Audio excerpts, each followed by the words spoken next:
Como vimos anteriormente, el texto bíblico se ha conservado con exactitud durante siglos. Sin embargo, este hecho no hace que la Biblia sea un libro inspirado. Es necesario comprobar la solidez de su credibilidad histórica y científica. Si estamos frente a un libro especial, esperamos por lo menos que sus personajes, lugares e historias sean reales y no una creación de un campesino del segundo milenio antes de Cristo. ¿Por qué esto es importante? Sencillo. Los escritores bíblicos afirman que las escrituras son la palabra de Dios. Esto es muy serio, y no hay término medio. Como destacó el famoso escritor y ex ateo C.S. Lewis, ¿o la Biblia es el mayor engaño de todos los tiempos? ¿Fruto de farsantes enfermos mentales? ¿O es en verdad la palabra de Dios? Esto nos demanda una postura. No podemos tropezar con el asunto, ponernos en pie y fingir que nada ha pasado. Los años 90 estuvieron marcados por grandes estudiosos norteamericanos y europeos, fuertemente influenciados por una visión liberal y despreciativa de las escrituras.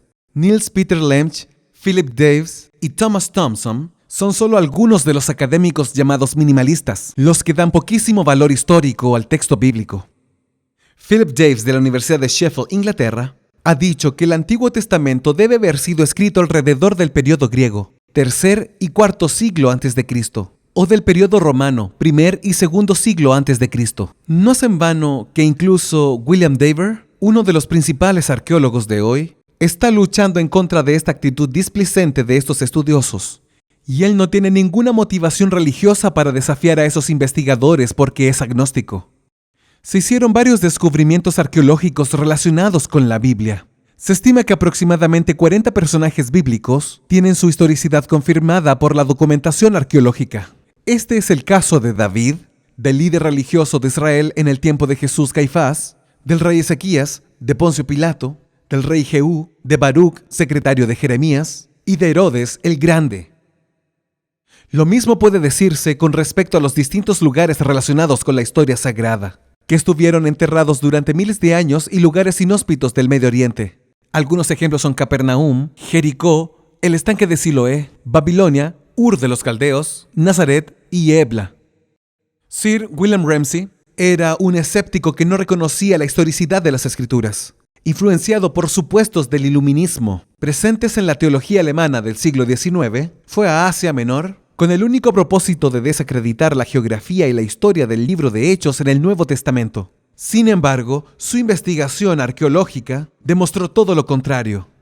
La obra de Lucas es muy precisa cuando se trata de las costumbres, lugares y personajes del siglo I después de Cristo.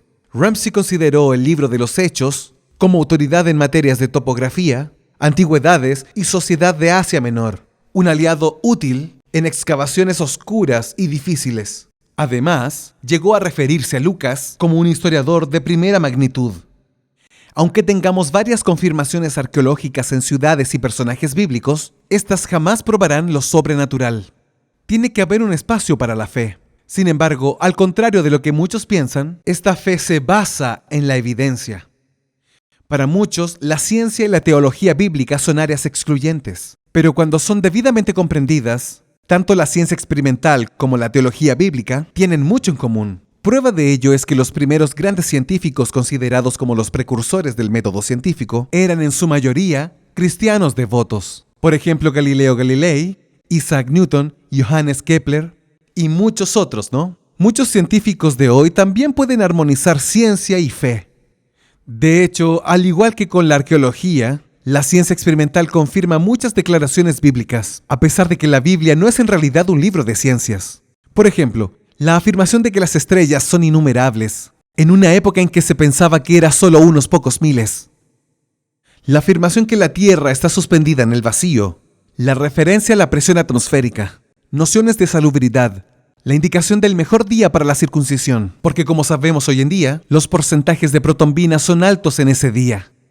Principios dietéticos actualmente reconocidos y recomendados, y varios otros ejemplos.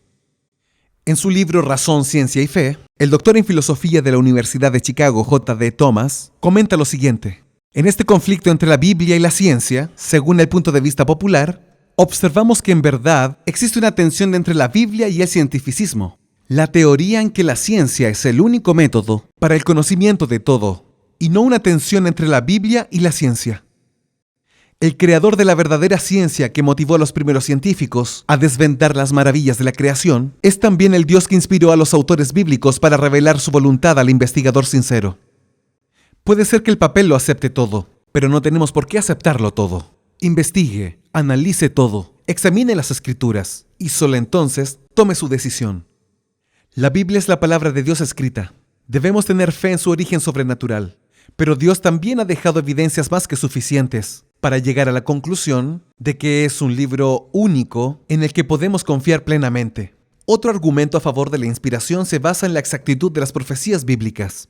Este será el tema de nuestro próximo estudio. Nos vemos.